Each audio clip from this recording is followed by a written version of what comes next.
Travelling చేసే వాళ్ళకి ఈ యొక్క కంటామినేటెడ్ ఫుడ్ అదే అంటాం మనం ట్రావెలర్స్ డయేరియా అంటాం. అది ఈకోలై ఇన్ఫెక్షన్ నుంచి లేదా అమీబిక్ డిసెంట్రీ ద్వారా అమీబియాసిస్ వల్ల కూడా రావచ్చు, లేదా సమ్టైమ్స్ కంబైన్డ్ కూడా ఉండొచ్చు అనమాట. సో అలాంటప్పుడు ఏమవుతుందంటే విపరీతంగా వాళ్ళకి మోషన్స్ అయితే ఉంటుంది. సో డీహైడ్రేషన్ అయిపోతారు. ప్రెగ్నెంట్ లేడీస్ డీహైడ్రేట్ అయినారంటే మళ్ళీ వాళ్ళకి కొన్ని ప్రాబ్లమ్స్ రావచ్చు.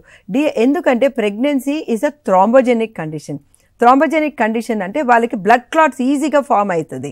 సో అలాంటిది సో దట్ డెలివరీ అప్పుడు వాళ్ళకి బ్లడ్ లాస్ తక్కువ అవ్వాలని నేచర్ వాళ్ళకి బ్లడ్ క్లాట్ ఎక్కువ అయ్యేటట్టు చేస్తుంది.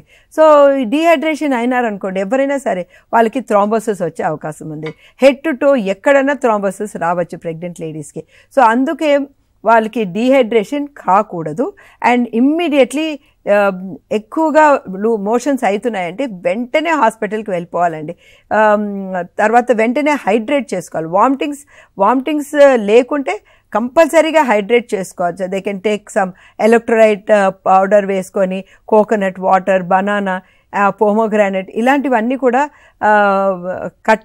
కట్టేస్తుంది అనమాట మోషన్స్.